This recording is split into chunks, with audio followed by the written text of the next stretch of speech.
वो शुक्ला चतुर्थी 2080, 15 जनवरी 2024। मित्रों, कोहरा है।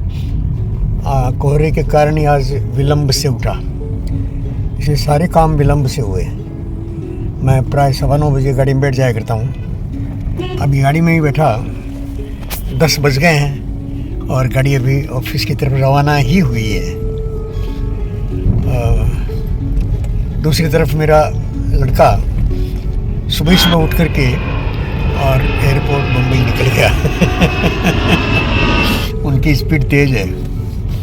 मैं बहुत खुश हूँ कि मेरी संतानें मुझसे तेज़ गति से चल रही हैं और मुझे उनसे होड़ करने की किसी तरह की कोई जल्दीबाजी नहीं है। मैं जानता हूँ मैं कर भी नहीं सकता जितना मेरी संतानें संभाल रही है। तीनों संतानें, दोनों लड़कियाँ और मेरा लड़का एक, वो उतना मैं नहीं कर सकता। लेकिन मुझे प्रसन्नता ये है कि उनसे भी ज़्यादा प्रतिभाशाली हैं मेरे संतान की संतान, माने तीसरी पीढ़ी। मैं तीसरी पीढ़ी के बहुत तेजस्वी होने का और सुख देख रहा हूँ। यशस्वी होंगे ज़रूर, तेजस्वी हैं तो यशस्वी होंगे ही। तो ये यश दोनों दिशाओं से मेरी ही तरफ लौट कर आता है। संतान का यश भी मुझे मिल जाता है और दोहित्र, पौत्री, इनका यश भी, हाँ, अपने मन में लेने की बात है, वो भी मुझे देते हैं और मुझे मिल ही जाता है। और आश्वस्ति भी मिलती है कि मैं अगला जन्म लूँगा तो मैं इनसे आगे होऊंगा, मैं इनसे थोड़ा और ऊंचा होऊंगा। ये मूलभूत कामना सबके मन में रहती ही है और हर कामना की पूर्ति का आश्वासन ये प्रकृति देती है। हमारी मुश्किल ये है कि हम कामना करने में ही कंजूस हो जाते हैं। हमारी कामनाएं धन, जर जमी जोरू गुलाम तक रह जाती है। ये अपनी कामनाओं का ही दोष है। बाकी कामनाएं ऊंची रखी जाए तो मानव की हर कामनाएं पूरी करने का जिम्मा प्रकृति ने ले रखा है। ऊंचा सोचो तो ऊंचे उड़ जाओगे। मनुष्य अपनी सोच का ही तो प्रतिफल है। मनुष्य जो सोचता है वो होता है मनुष्य। मैं जो सोचता हूँ वैसा मैं हूँ, आप जो सोचते हैं वैसे आप हैं। अपनी सोच से कम ज़्यादा मनुष्य होता नहीं है। अपनी सोच से कम नहीं होता, भले ही कोई दूसरे उसे कितना भी कमतर कहें, कमतर समझें, पर आदमी और अपनी सोच से कम नहीं होगा। जितनी उसकी सोच कम है उतना ही कम आदमी होगा। तो और जितनी ज़्यादा उसकी सोच ऊंची है उससे ऊंचा आदमी नहीं हो सकता। जितनी सोच ऊंची उतना ऊंचा है ही वो। इसलिए आदमी के साथ ही ये एक अद्भुत बात है कि वो नीचे से नीचा है, ऊंचे से ऊंचा है। वो छोटे से छोटा है और बड़े से भी बड़ा है। ये जैसे भगवान के लिए सत्य है कि वो सूक्ष्म से भी सूक्ष्म और विराट से भी विराट। ये भगवान के लिए सत्य है। ये उतना ही सत्य इंसान के लिए भी है, क्योंकि इंसान जो है वो उसी का अंश है, उसी का बेटा कहें, अंश कहें, कुछ भी कहें, जैसा समझ में आता है वैसा लीजिए, जैसा समझ में आता है वैसा लीजिए। और वैसी ही बनने की क्षमता है, वैसा बन जाने की क्षमता है आदमी में।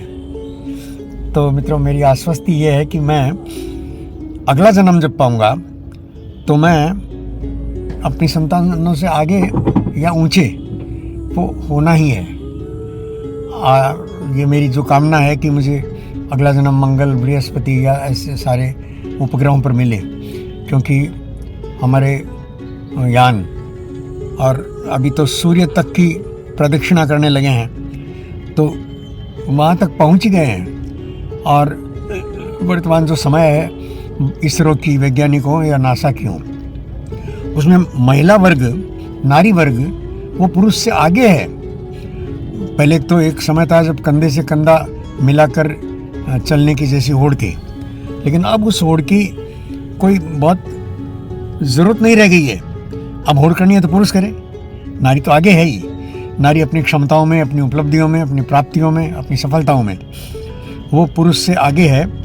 ये कई दिशाओं से साबित किया है। तो मेरी जो भाभी माँ है, माता है, जननी है, वो मुझे पेट में रखे और इन उपग्रहों पर स्थित होगी, वो रहेगी वहाँ, और मैं वहाँ जन्म लूँ तो वहाँ रहने लायक वो इंसान को जो ज़रूरत है, खेती बाड़ी हो, पानी हो, ये सब व्यवस्था मेरे लिए करके ही रखेंगे। सब मेरे लिए ही तो है, सब मेरे लिए ही तो है। वर्तमान की जो व्यवस्थाएं हैं वो सब मेरे लिए हैं, मेरे इर्द गिर्द है, मेरी खातिर है, मेरे द्वारा भी हैं। ये अद्भुत अद्भुत समीकरण है मित्रों। मेरे द्वारा, मेरे लिए, मेरी खातिर, मुझसे, ये सब है सारा का सारा। मुझसे भिन्न कहाँ है अस्तित्व? मुझसे भिन्न अस्तित्व कहाँ है? इस अस्तित्व का सारा निर्माण मुझसे ही है।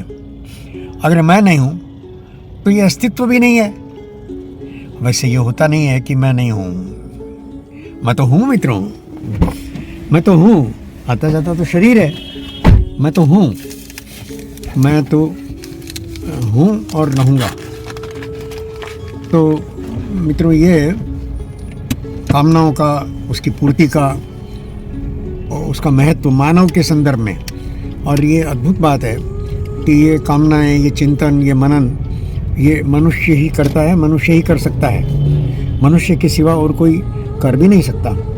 ये मानव की ही अकेले की पात्रता, क्षमता, योग्यता है कि वो ये सारा विचार कर सकता है, क्योंकि मानव ईश्वर की सर्वश्रेष्ठ कृति है। बस आदमी को बना करके मानव ने आगे विकास की यात्रा बंद कर दी। ये सर्वोच्च विकास है, प्रकृति का हो या ईश्वर का हो, इससे आगे नहीं। बस इससे आगे जो करना है वो मानव खुद करे।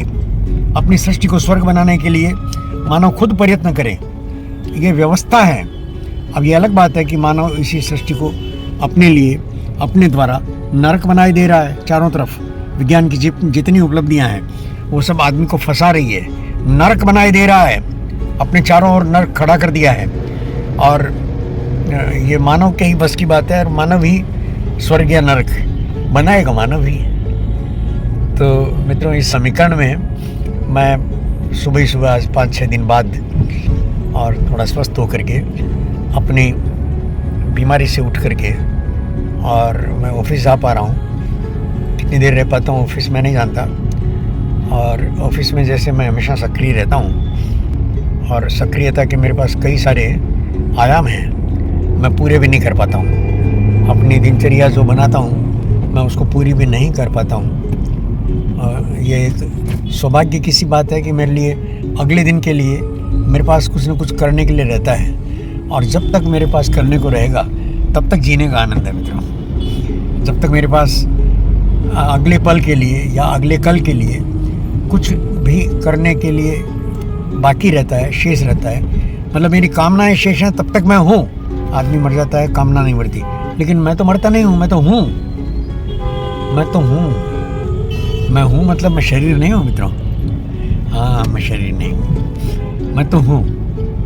मैं तो नया शरीर लेकर के पुनः आऊँगा, और पुनः किसी अन्य ग्रह पर जन्म लेकर, और उससे भी आगे की यात्रा करने में और प्रयत्न करूँगा, समर्थ बनूँगा। बस मित्रों, मैं प्रणाम करता हूँ। नमस्कार।